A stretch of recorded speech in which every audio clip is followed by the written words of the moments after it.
You want this, don't you?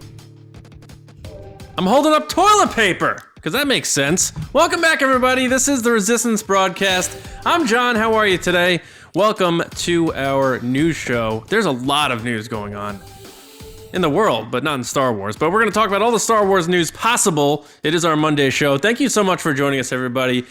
James and Lacey with me, as always. Did I say I'm John? I'm John. You know that by now.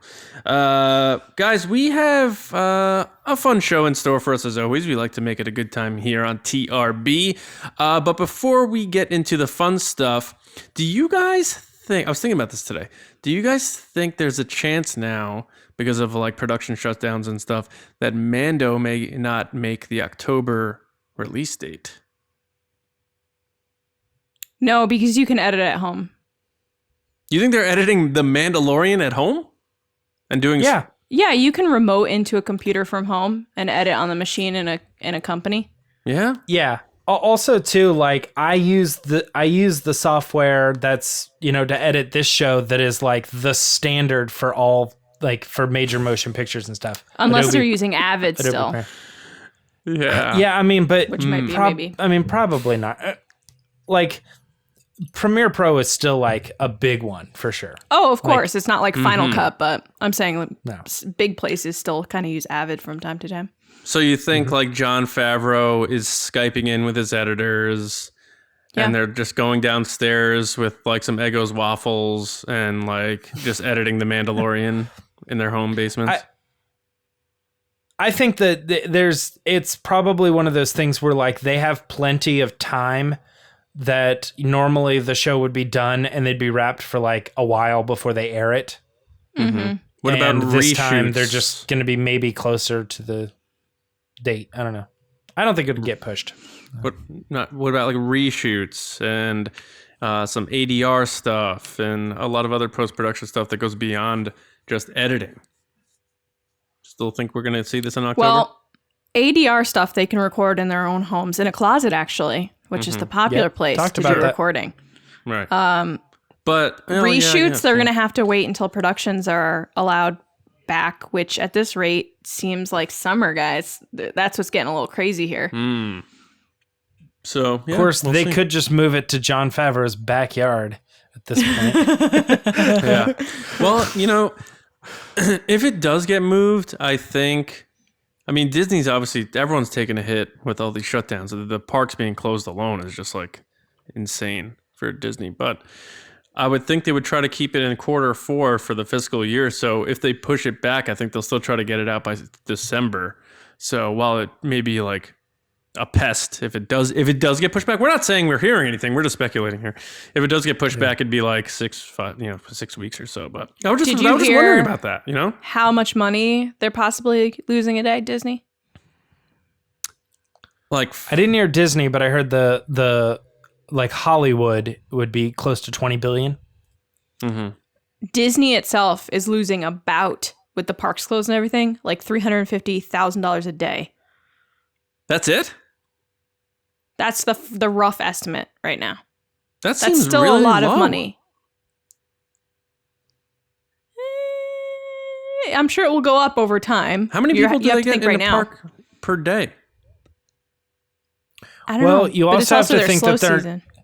Yeah, well, they also have to... They're not having to pay employees and pay water and disposal, and like there's a lot of amenities that they're not having to pay for, but they're also not making that money in. So they probably make a gross amount, but then they're, so they're in the red. Yeah. Well, yeah, I mean, Bob Iger's not eating ramen noodle, though, so I think, but unfortunately, other people are. No, I know. Yeah, right. That's my point. Bob's like, we shut down the parks? All right, but no, I'm wondering... And the other Bob's like, yeah. Yeah. No, it's more like, don't shut down the parks. And the governor was like, we probably should. And Bob was like, you're not going to shut down the park. And the governor was like, we're not going to shut down the park. He waved his hand, yeah. And then the governor was like, come on, Bob, we got to. And Bob was like, fine, I guess we will. And this was over the course of like 3 hours. The governor was a Toydarian, and the Jedi mind tricks didn't work on him. You will not Only close money. They were like every single thing except Disneyland, and everyone was like, "That seems like a bad idea." Bob Iger's like, you will shut down Universal Studios theme park. They did, yes. Yeah. Except Disneyland. Everyone was like, so then everyone's just going to go to Disneyland. Yeah. I mean, and you got to think, Cassian Andor is supposed to start filming this summer. Does that get bumped back? Yes. And is Lucasfilm good? Because we're still not sure if we want to make it. Just getting around. Imagine they call Ryan Johnson. They're like, so coronavirus is really pushing things back. Ryan's like, you haven't talked to me for 2 years. And they're like, Right. we're going to have to hold off. Right. Ryan's like, all right, see you guys. So for the people not watching, I'm using a roll of toilet paper as my prop to start the show here today. Pretty topical if you've been paying attention to anything going on around there. All right, but we do have some news we're going to hop into, right, James? So what is cooking this week? It's the Resistance. This week, we have some very important news that only some fans of Star Wars will really care about. Galaxy Adventures is back. That's the big one. You didn't say it right. Galaxies of Adventure. Galaxies? There's multiple galaxies? Galaxy of Adventure. I love when Lacey goes, you didn't say it right, and then she just botches the whole movie. You didn't say it right. The Galactic Adventures. Of that thing. Of the thing. So these are officially back. They launch them kind of oddly. They're like, hey, here's a trailer. Also, I don't know, tomorrow we'll do 3 episodes at once. I don't know. They just are really random. Mm-hmm. And this year they seem to be a lot shorter. I remember them being short before, but there's only one, I think that's over a minute. So it's 1:23 or something. These are really short things. Lacey, what do you think of the Galaxy of Adventures besides the narrator? So before we started recording, James and I were kind of laughing at the narrator because little kid shows, they over enunciate every word. Yeah. And that's what this guy does. In the Star Wars galaxy, everybody needs an adventure. It's just... Anyway, I love these animation, the type of animation they do on these. It's so beautiful outside of just being cool for little kids.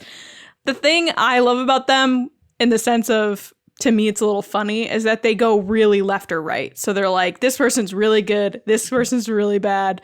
There's no that in-between stuff that you get with the actual movies or with adult content. So they're like, Kylo Ren's a bad guy. Here's all the reasons why he's a bad guy. And then they're like, bad guy, bad guy, bad guy, bad guy. And then they're like, he's like Darth Vader. And you're like, okay, but is he? And then Lacey, newsflash. He's the bad guy. You're the crazy one. I'm not, though. Anyway. But the things I appreciate the most about these are the transitions from scene to scene. They always have the smoothest transitions. They're fun. If I had kids, I'd be like, hey, watch these. And they'd be like, I don't want to watch them. And I'd be like, you're going to watch them. John, are you a fan of Galaxy of Adventures?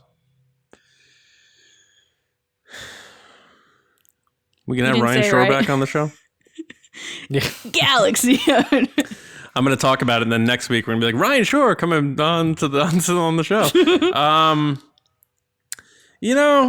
I liked when the first batch of them came out because they felt like they were just animated kids' versions of actual scenes from Star Wars. Mm-hmm. But these seem movies, they don't do that. Like the one with the trio on what I guess is Starkiller Base, it looks like.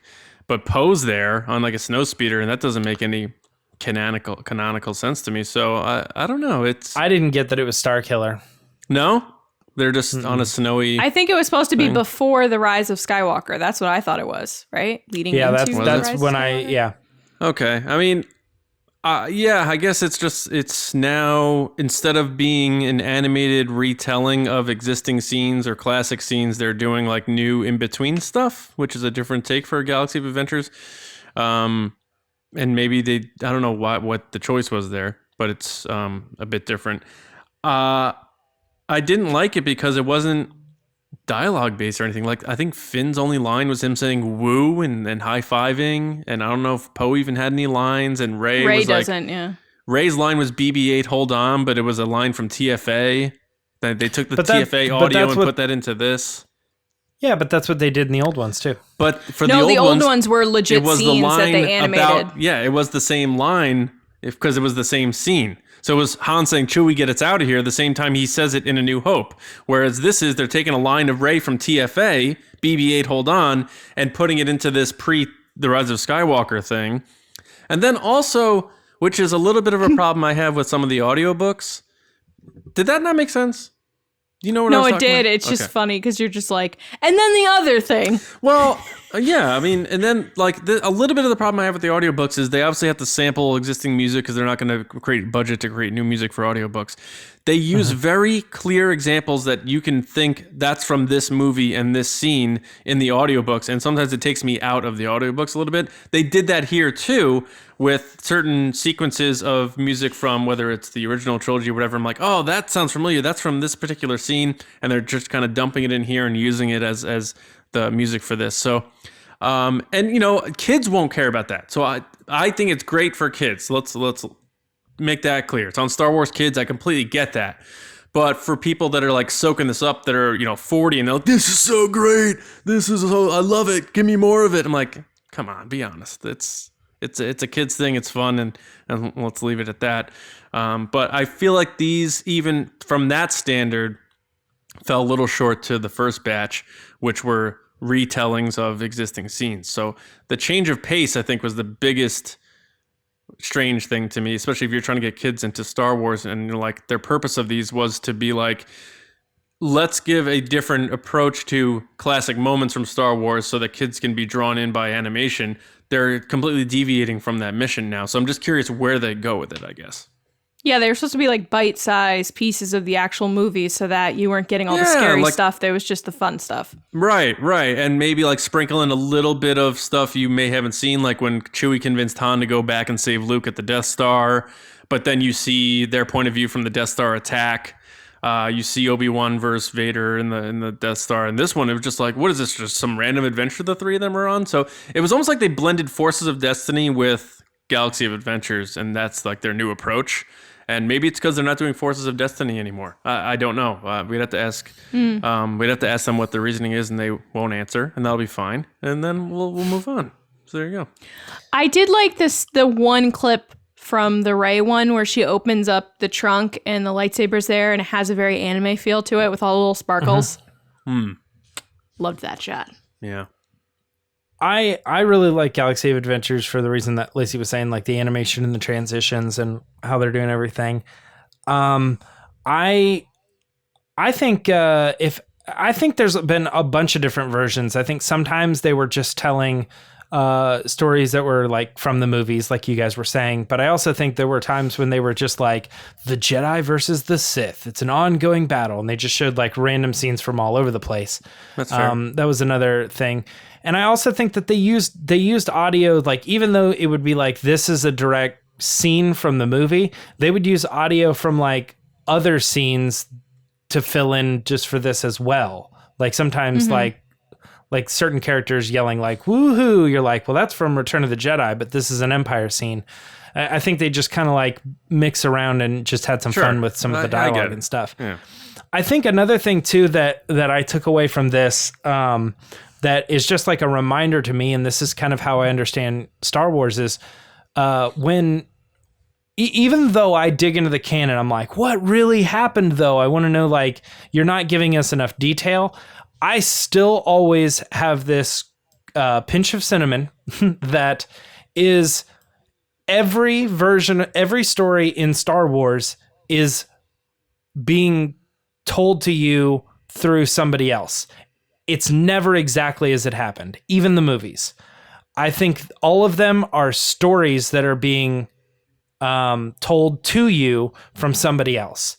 And so in Galaxy of Adventures, one example of that is Maz Kanata like showing Rey the lightsaber. Like she shows her the chest, and I'm like, well, Maz wasn't there. And I'm like, but at the end of the day, that just might be somebody's story is, well, Rey went down there and she got the lightsaber, and somebody else's story telling the exact same story is like Maz and Rey, they went together, they got the lightsaber, and then she came out of the place. Like, no matter what, the little details are insignificant. The story as a whole is about, this character and how they were at a low point and they rose to the occasion and just things like that. And I just think sometimes when we're watching Galaxy of Adventures or some sort of like book that is kind of like a little bit of a different version or a little take, it's a reminder that George Lucas told us one version of the story, and now like the person who's writing the novelization of the book is narrating the same story from their point of view. Like it's ultimately there is a truth, but we never actually see the real truth. I know there's a lot there, but I that's what I thought of when I was watching these Galaxy of Adventures. I was like, oh, so this could just as well be the truth as anything else. John, it hates me right now. No, I mean, from a certain point of view, right? That's, I think literally it. Like every version of the story is just from a certain point of view. Yeah, that's cool. That's cool. Yeah. There was one other thing on this that is outside of the story element. I just checked like the views out of curiosity on these videos, and they had 3 videos. One about Rey, Finn, Poe.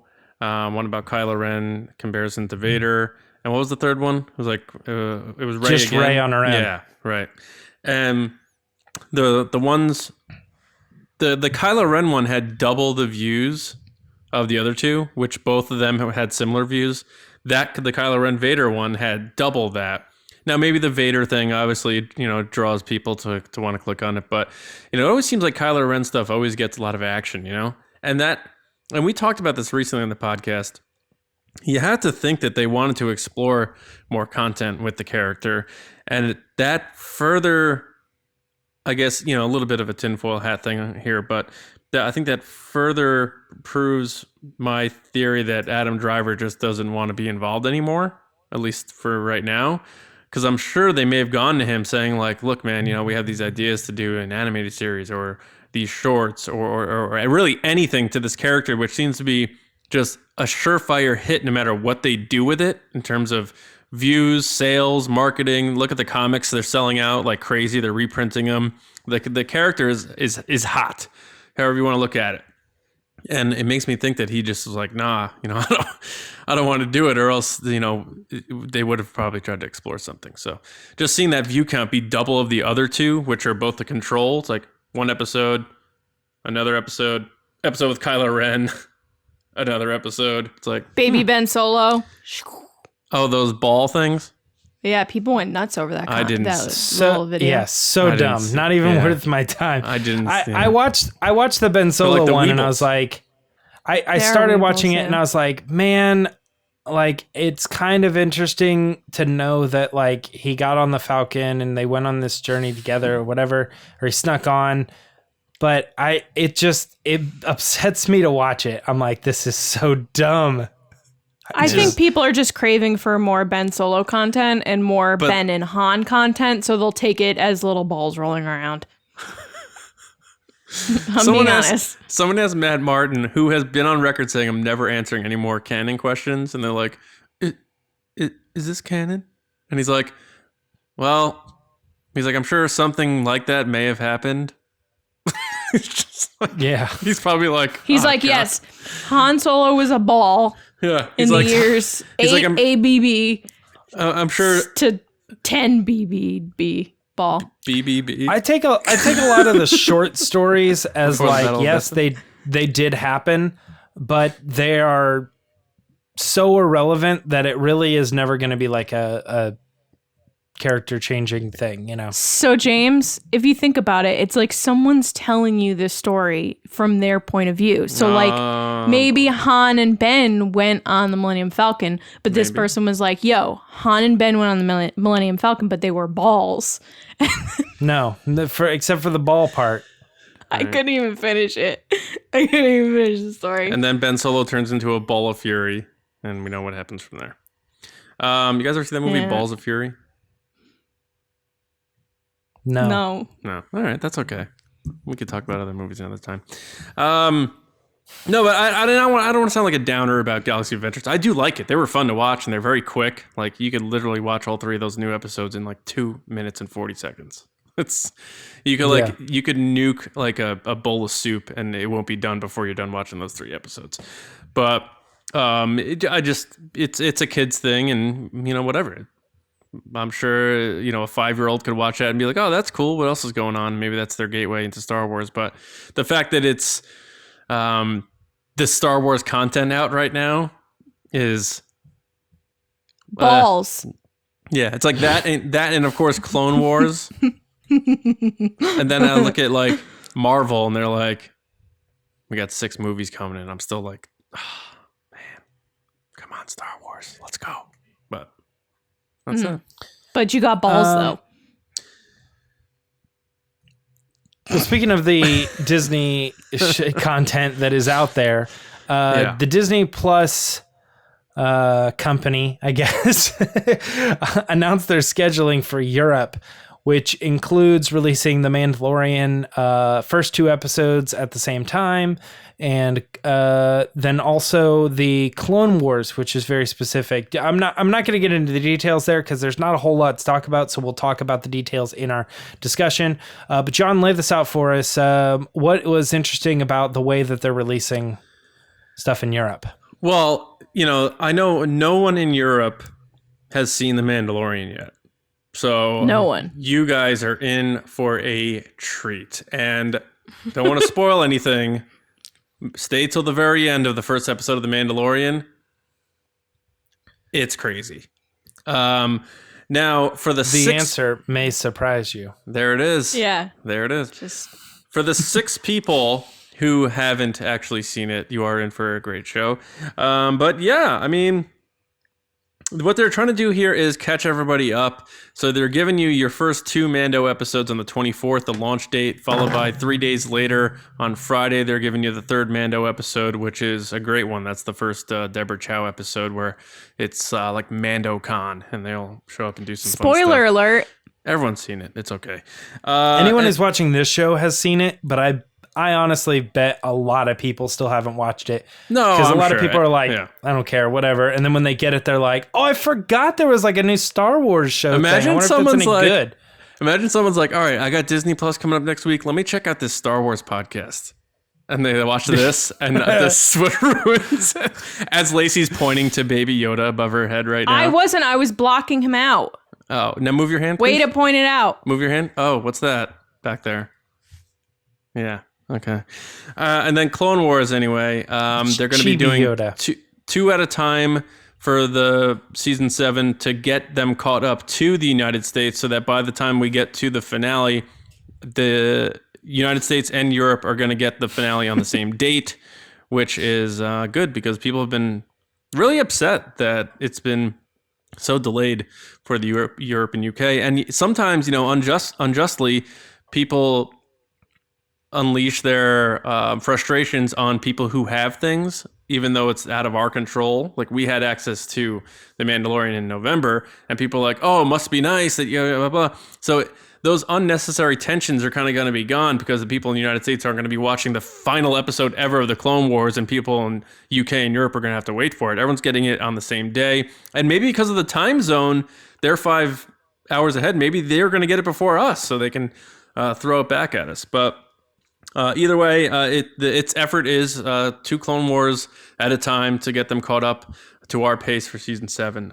So that's why we kind of wanted to talk about it here, because I know we have listeners over there in Europe and the UK, and they've been very patient and reserved and graceful that we've experienced with our listeners anyway. And now you guys are getting the Disney Plus, and you're going to get caught up on the same page with us. So now we can talk about stuff on the podcast that is spoilerific for our European listeners, and hopefully going forward now with Mandalorian season 2, whenever that ends up airing, hopefully still October, we're all on the same page, and we can all go through the journey together, which is what it's all about. Lacey, anything to add to that? I'm excited that UK fans will have Disney Plus. That's really exciting. I'm happy for you guys. Don't want to miss Clone Wars. Just don't want to miss it. It's super important. That's really it. That's all I got to say. Are you still on? Are you still on an 04 with Clone Wars right now? What are you talking about? It's the not miss event of the season. Maybe. But I've seen all the Galaxy of Adventures. Maybe the Clone Wars fan show will see a spike by the end of the season because people will There you go. come back and be like, And I've missed a lot of the show. Mando fan show. Bonus Mando fan show. So I will start watching after, like every time I finish an episode on Disney Plus Europe, I will go check out the after show not Mando fan show, Clone Wars fan show. Right. So maybe if you're listening and you're waiting and you're holding off to the release, we do have that. So come and check that out. Me too. Yep. Lacey will never watch the animated stuff. I only- watch we got one Galaxy more of story. Adventures. Only if each episode is 40 seconds long. Yeah.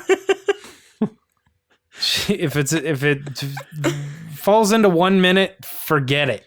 Yeah. It's not Lacey is worth it. It's destined to not not real watch Star Wars. this.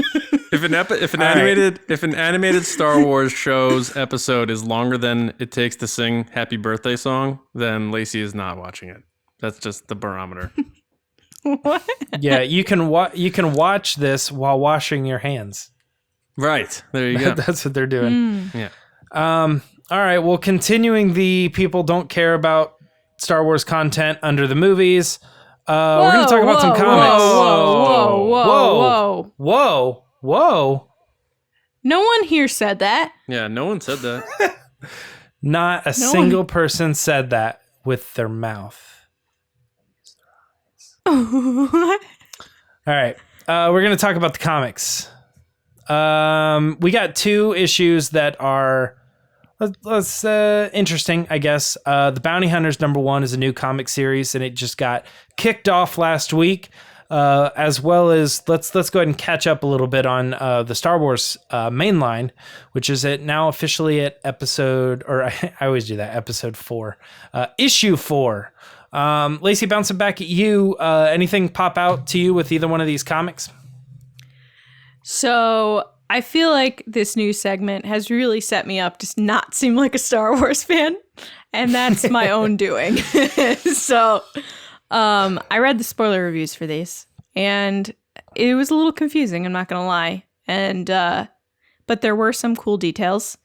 You got to see Luke and Leia in action. Although Leia gets frozen in carbonite, which I'm like, okay. So she gets to understand how she unfreezes Han later, which is okay. But it just seems very against Leia's character to just go in with no plan. I think that's my biggest problem. Oh, yeah. I don't know.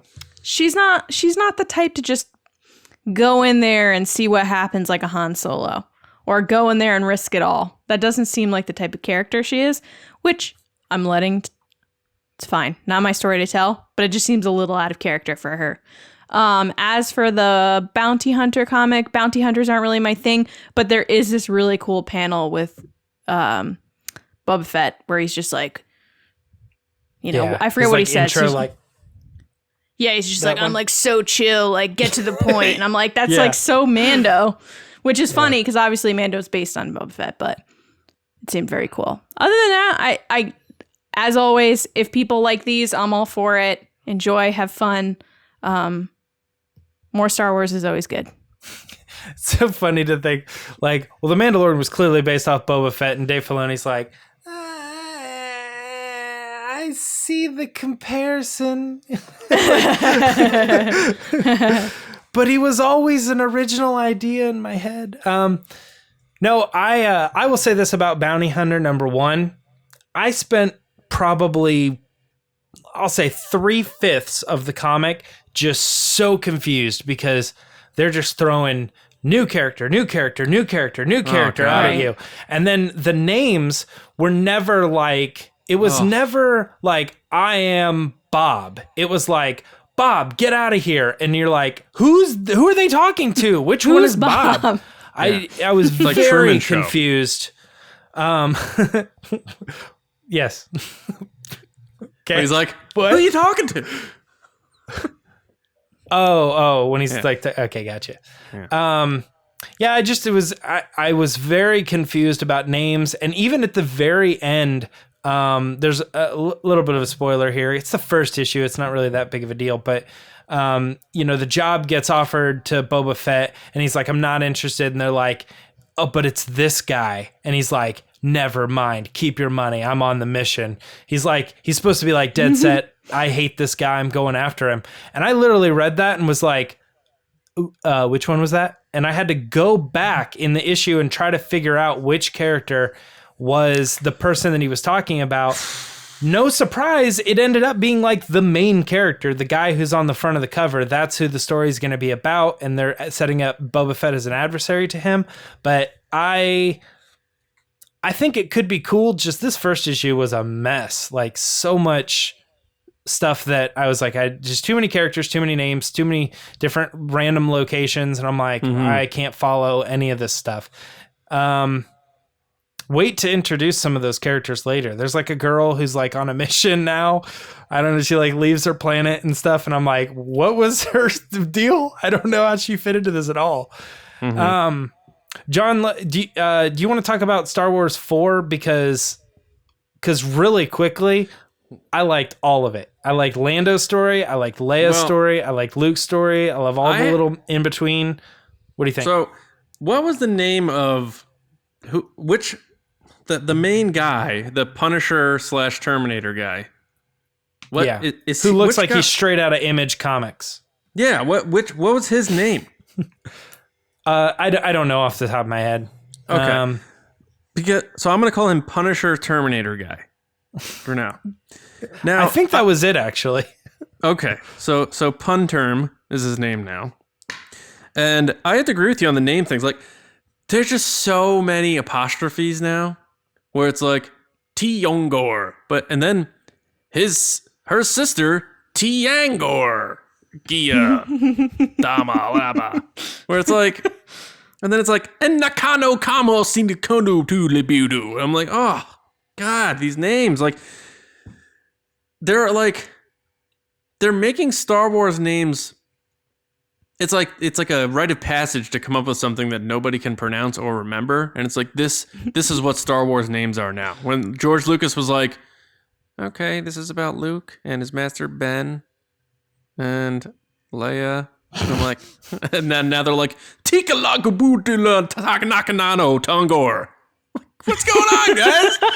Yeah, like, can we get a Phil? Can we get a Phil in Star Wars? What do you want to call him? Can I buy Smash? a vowel, please? Like, come on. Like, give me a Dennis. I'm gonna give me go a with Jennifer. Oh, not Nakano Jennifer. Lash is his name. Okay. They could have went with Lash Rendar too. Nakano Lash, but his name is Pun Term. That's fine. I mean, Boba Fett, that's all cool, whatever. This thing did confuse the heck out of me. I do like that they mentioned Lady Proxima and they talked about Corellia, a little touch on Solo. It's like I liked Afra and Black Chrysanthemum showing up. That was cool. Yeah, and a little 6 degrees of Solo. Anything that connects me to Solo always gives me a little bit of hope that they're still living in that connectivity there, and it's not one of those things where they're like, that's kept in a bubble now. So that's good. But yeah, the number 4 for the Star Wars line in this like Empire era run is cool in that they gave them legitimate reasons to go back to Bespin. It wasn't just like, well, let's go here in this comic because that's very familiar. The logic of Leia going back for that reason, I guess. It appears that there's other carbon freezing in the galaxy that we've learned via Mando. There's even portable carbon freezing on ships, but she had to go back there. I guess that's fine, whatever. But the one thing that bothered me, and maybe this is a nitpick for me, but compared to Han, Leia appeared to have recovered really quickly from being carbon frozen. Now, I don't know if that's because of a length of time or Han Solo was frozen for a year, where she was frozen for, a half hour. Maybe that's the difference. But you read the spoiler review? Yeah. They state why that is the case. They said that she hasn't been in there long they enough get into to... it. Oh, okay, that's fine. Okay. And Luke using his power stone freeze them. I guess it's all right. But it took me back mentally to Empire and those scenes running through the hallways of Cloud City and all that stuff, and getting that imagery in my head back. And I love the animation on both series here. It didn't look like it was copy and paste stuff like animating. Sometimes the comics, some runs do like, I've seen that shot before, and they're just animating that from this. Yeah, I don't like that. Illustrating. Yeah, right. And that's not the case here. So I think I give credit to both issues from Bounty Hunter 1 and Star Wars 4 on the animation scale. Because really, comics, we talk about the story a lot and the canon implications, but the big thing about comics is the visuals and that comic feel. And I feel like they both do a good job there. So overall, good stuff, fun stuff. And the lightsaber thing, which if you want to talk about that, I think that's at least kind of interesting because I'll give you credit on this, James. You had said a long time ago when are we going to find out in episode 9 about Luke's lightsaber? And you're like, no, they're going to do it in a comic. And it looks like they're on that path. Yeah. One thing I like about these stories sometimes is trying to reverse engineer their thought process sometimes. And this is a good example to me is I don't think somebody sat down and they're like, what would be cool is if they went back to Cloud City and then we'll make up a story. Sometimes I think what they're doing is they're like, well, what are canon things that have to happen? So one thing I didn't even think about until I read this comic is another reason Luke's going back is to get his X-Wing. And I'm like, oh yeah, he left that there. So that, like, at what point does he get that back? Because he has it in Return of the Jedi. So there, somewhere, somehow, they need to answer that question. So it's almost like they present that to a writer, and the writer goes, okay, so I have to have him go back to Cloud City. Now I have to write in reasons. Well, maybe Luke going back to get the lightsaber, that's another reason. Maybe Lando going back to get Lobot, his things, his friend, is some he says he owes him stuffing, and we go way back, and I need to get him out of there. Okay, but Leia's not going to be okay with this, so now we have to creatively come up with a way that Leia would be okay with this. And so writing in the story of, well, maybe if it's some way to save Han after she just confessed her love for him. I enjoy trying to figure out that dynamic there. And there is something really cool about the lightsaber too. Again, a little bit of a spoiler here. But Luke goes back looking for it, and when he can't ultimately finds it, he leaves to go help Leia. And Lando says, hey, you never found your lightsaber. I thought that was important to you. And he goes, honestly, it's fine. It used to belong to my father, but now I don't feel like I have a connection to it anymore. And I don't know. I just think that's something I've never really thought about. Like he loved that thing because it was the only connection he had to his heritage. And after he found that out, now when I see him in Return of the Jedi and he lights up a new lightsaber, I'm going to be like, that means something more to me. That's even more so his lightsaber, not just he lost the old one. So James, what about, does it do anything for you, as it might for me a little bit, about him seeing it once again in The Last Jedi and being like, I got rid of that thing, and throwing it around his shoulder? Is that there to support the controversial move in The Last Jedi? I wouldn't think so. I just think it is, you know what I mean? It's just like, we wrote it because of this, but when you look at it as a whole, it just, if it works so for that well, too, yeah, it's just really cool and lucky and part of a bigger picture and things like that. And I'm also really interested in the character who is in the hood and they grab the saber and it's like part of a vision. Who is that? Do you want to hear my crazy speculation? Well, he said it's a woman, right? I thought it was male. I don't know why, but I just pictured it as male. Ahsoka or something? Until this point, I'm thinking it's Ahsoka.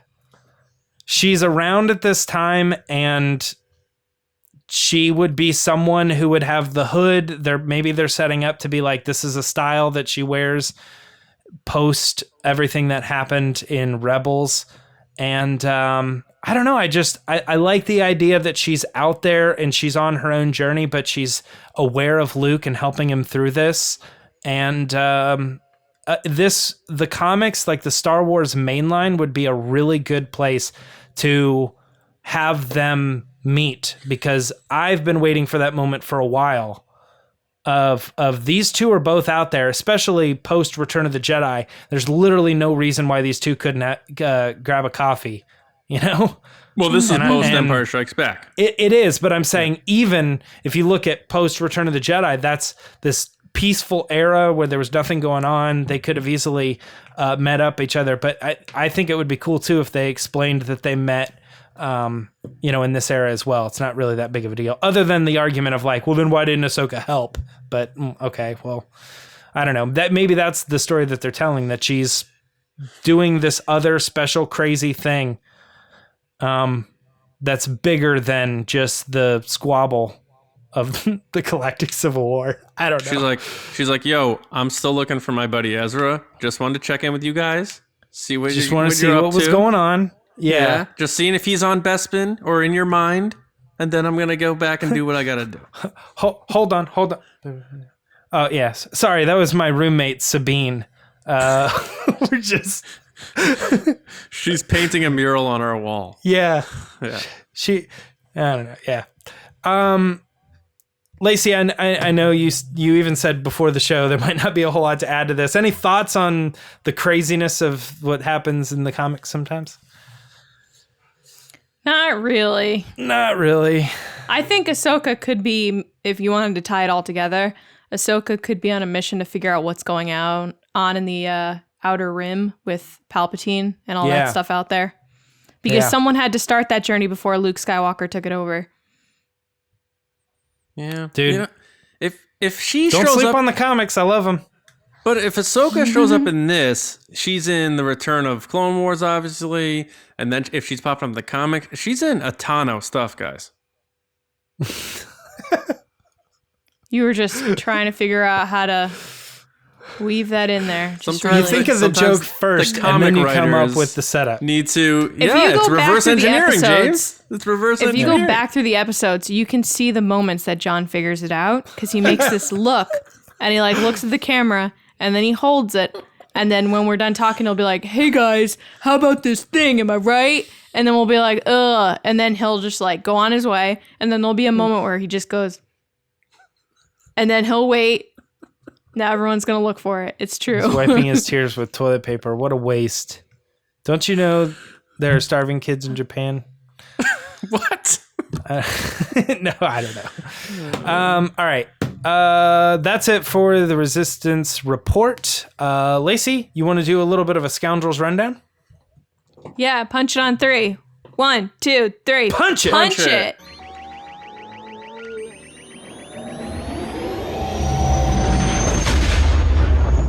That was the worst punch I've ever done. I was like, yeah. That might have been the best for me. That was the best one. All right. I did feel like I was really excited, and you guys were like, cool, whatever. I went like literally sideways. I was like, all right. All right. So if you are an admiral or a general on our Patreon page, you'll be receiving an additional exclusive item this month, which is our I Am All the Jedi magnet. Guys, we had a special offer. It was really cool. If you want to see what we got going on right now, you can go to patreon.com/resistancebroadcast and stay tuned for more special offers in the coming months as we lead into Star Wars Celebration. Next, are you loving the return of the Clone Wars like I am? Make sure you're checking out the Clone Wars fan show, which is exclusive to our YouTube channel. James rates, reviews, and breaks down each new episode of the final season of the Clone Wars. So after you watch the next one this Friday, head to our YouTube channel and join James to break it all down. Mm-hmm. James, how's that going?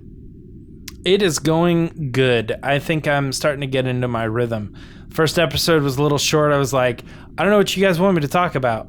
But now I'm like, I got lots to talk about. Nice.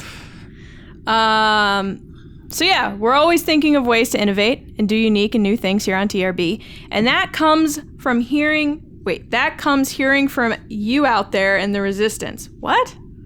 That's what it says. So What?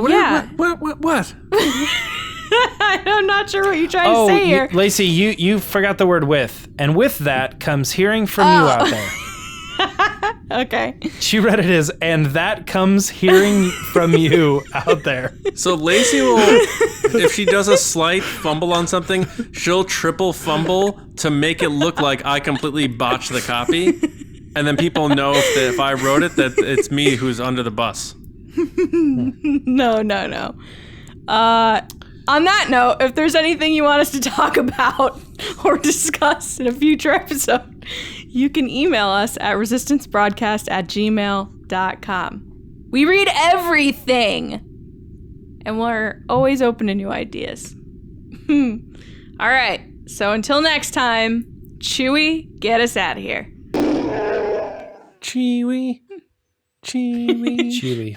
That's I how do triple fumble. I just go for it. Triple fumble. Chewy. Yeah, that's why my son says Chewie now. First it was she, and now it's Chewie. But he has this little, there's this little kid's like solo a Star Wars storybook. It's like Galaxy of Adventures, but like a book. And The Golden Books. I think it's that, yeah. And someone gave it to us when he was born, and now he like recognizes it because of the doll that Lacey gave me. Not doll, action co-pilot buddy. Sorry.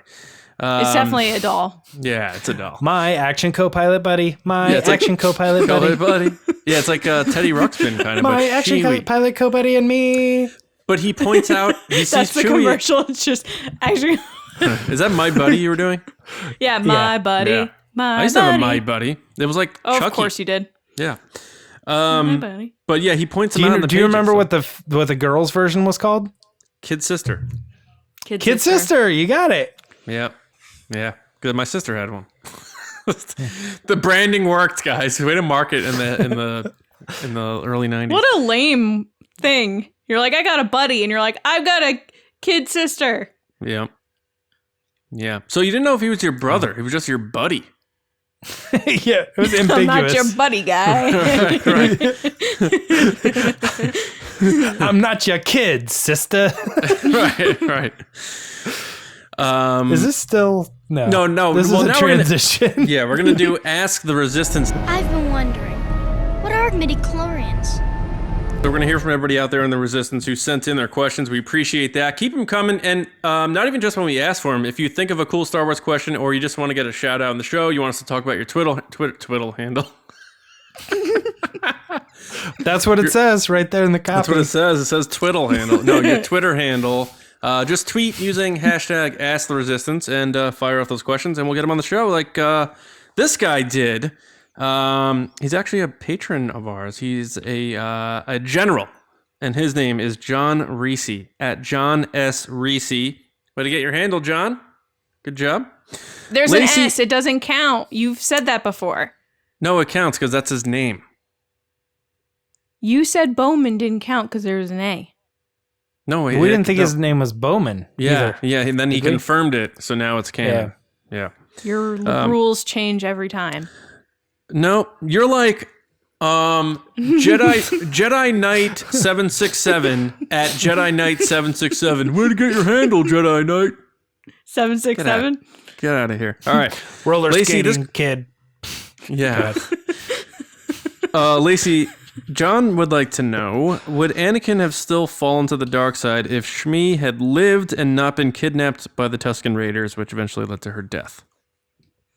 Hey, John.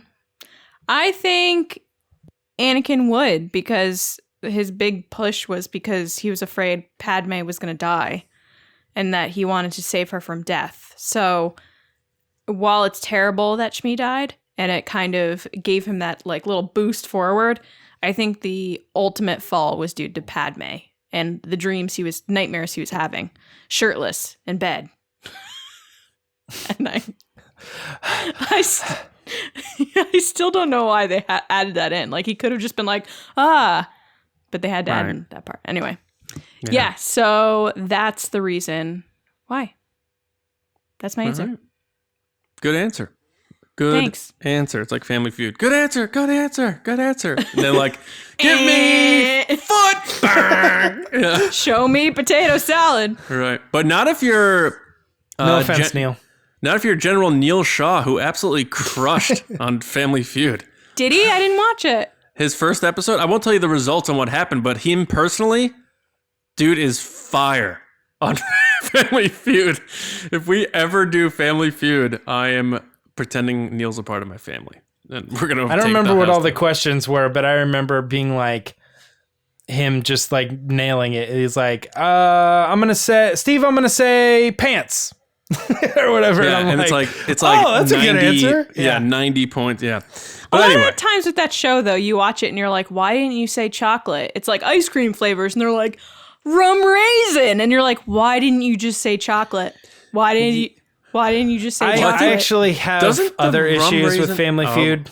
oh, Well, we'll have to do it on a Q&A one time. Somebody asked me what my issues with Family Feud are. I know exactly what your issue is. I'll tell you what it is right now. I bet I'm right. You can lose every game as long as you win the last one. You're going to play fast money. No, that's not it. Well, that is the truth, though. If you win the triple But points That round, seems your problem. But I believe that. I think I get so caught up in my problem that I'm not. By the time we get there, I'm like, I don't understand why people are doing what they're doing. yeah, I feel I'm gonna bad have to for ask Neel. the sixth person who has to answer when there's like all the answers except one, and they have 2 strikes, and all the logical options have been said, and then you have to say rum raisin, and your family looks at you like rum raisin. Did you ever see the one You're video, like though? vanilla, and they're like, and they're like chocolate, and you're like, and you're like, only one person went before me. Like, Did you ever see the video of the one lady where they're like, what's another name for mom? And she's like, mama. And he's like, no, it's not up there or something. And then she kept being like, mama. And he's like, you just said the same word. And she just kept saying mama, but In different different ways. accents. Yeah. And he was like, God. I need to move on right now. Yeah. That's It's funny, crazy. guys. If you haven't seen it, it's you know who I hilarious. feel bad for? The person who was like, I was told there'd be Ask the Resistance. Oh. Yeah. All right. Dun, dun, dun, dun. Yeah. All right. So, James, we surveyed 100 people, and one of them was Mark Magaha. And on Patreon, he actually submitted this. So, Mark, thanks for this. He asked, would you be interested in an animated Star Wars movie like the Knights of the Old Republic PC game trailers? Heck yes. Absolutely would. I don't know how it would play like in the long run. I think people would see it and they'd be like, what is that, Beowulf? I remember Final Fantasy Spirits Within. You know what I mean? But at the end of the day, I think there's a good way that they could make it cool and interesting. And I think that as long as they did it in a way that actually showed like stakes or that it I don't know, it's not just a video game thing, like this is a story that we really want to tell. I think people would be interested in going to see it, especially nowadays. Man, computers look so good. Like even like Toy Story and the lighting that they used is just like so unreal. Like I'm just so blown away by how real everything looks. And then it's weird because at the end of the day, it's still stylized. Like I'm not gonna, like, if you put a real cat next to the cat in Toy Story, I'm gonna be able to pick them out because one does not look like a real cat. When you're watching the movie in the context of everything, I'm like, that is a photo of a cat. You know, it just looks that good. So I think in today's ability to do graphics and stuff, if they had the budget to go 90-minute feature for release in theaters, or Disney Plus, even, I guess, whatever, just put the budget into the graphics, it would be awesome. I really do think they could do something cool with it. So yes, 100%. And you think they would do a straight to Disney Plus? Not anytime soon. Okay. It had me thinking about that because of some of the movies now with these movie theaters closing. Like, hey, we're just going to put it out there. I wonder if that's going to change the game at all. Yeah, that does change the game. Okay. Can I comment really quick how geeky James' answer was? We all remember Final Fantasy VII Spirits Within, am I right? Because that was the first That was kind of geeky. live action CG. No, I know. It was just, if no one knows what you're talking about, though, you're like, I mean, we all remember that, right? And I was like, I don't know if people really do. I started nodding and I'm like, I don't need to care that I know that. I was like, no. Wait, you didn't know that, John? No.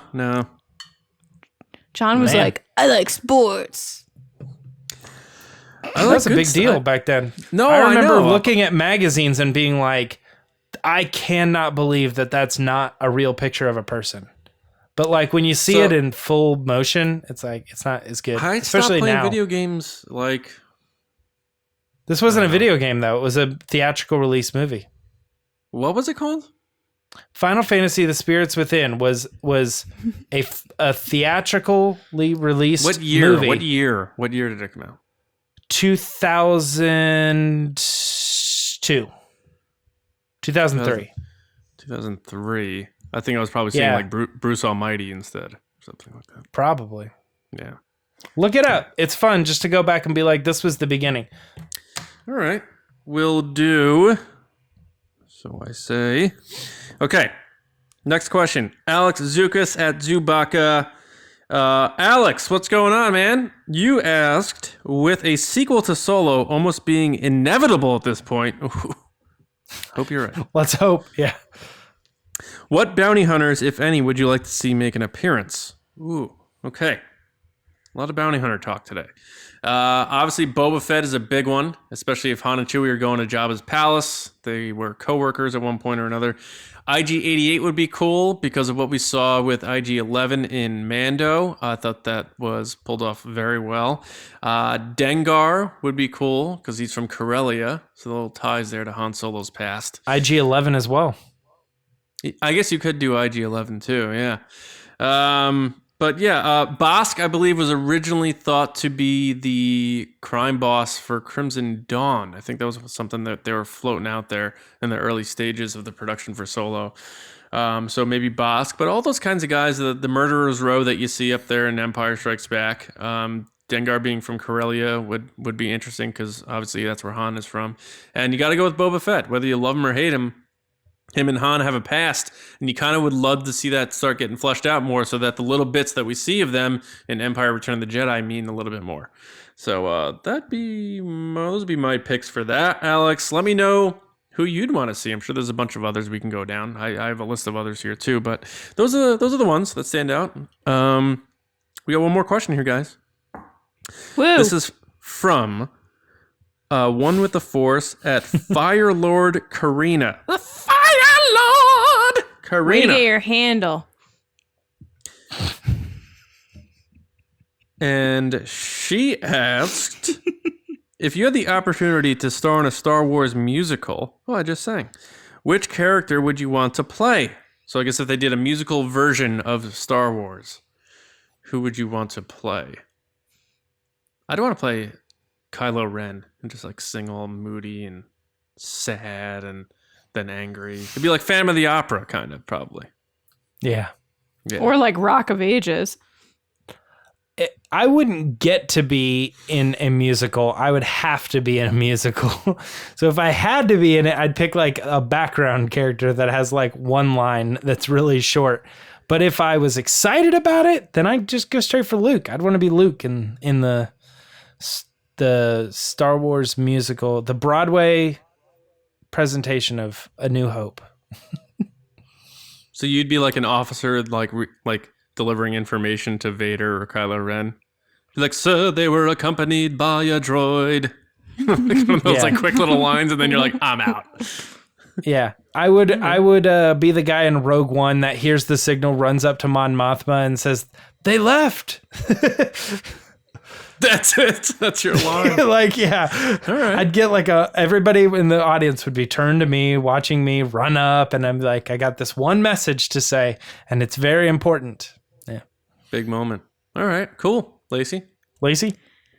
So my first thing is Rey, but she'd probably have like a ton of like moody ballad songs. So I'd probably pick Leia because she'd get to have a sweet duet with Han Solo at some point. like a feisty duet. Yeah, that's true. That's cool. I like Yeah. it. All right. Thanks, Karina. That's a fun question. And you let us know who you would play in the Star Wars musical, of course, since you asked us the question. Thank you. And anyone else out there in the comments, who would you be singing as in Star Wars? Let us know in the comments. But that's it, guys. That is the end of Ask the Resistance. Send your questions to us on Twitter at RBATSWNN, or just, use the hashtag Ask the Resistance. Or if you're shy, tweet us or email us, resistancebroadcast@gmail.com. And that takes us to the end of the show. So I want to thank everybody for listening and watching and being a part of the Resistance. Make sure you're subscribed to us. You can do that on any platform. If you want to go to resistancebroadcast.com, you'll see links directly to all the different apps and platforms where you can find us. But, Apple Podcasts, SoundCloud, Spotify, YouTube, Google Play, I believe we're back on there, a bunch of others. So wherever you prefer to get your podcast, we should be there for you. So subscribe so you're not missing out, because last week, we pretty much posted new content every day on all of our platforms, and most of them went on the podcast. A lot of them were exclusive to the YouTube channel, but we have a lot of content, so you do want to make sure you're subscribed so you're not missing out, and we'll always be there for you. If you want additional content, obviously go to patreon.com/resistancebroadcast. Tiers start at $2 a month, and that gives you page access to get additional exclusive content and be involved in the conversation. Great community over there. So hop over to the site. If you see a tier you like and you would like to support us, sign up. We appreciate that very much.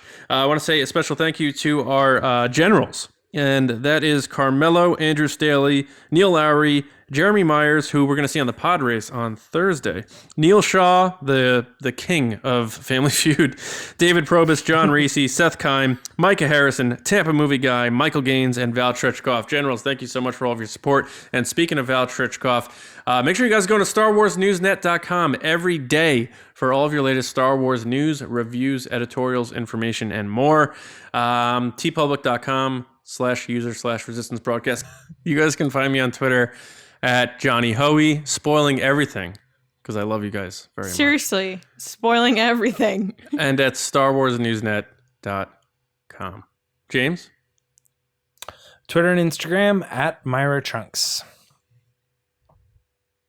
One day, James. One day. Lacey? Nope. People can find me on Twitter and Instagram at Lacey Gilleran. All right, guys.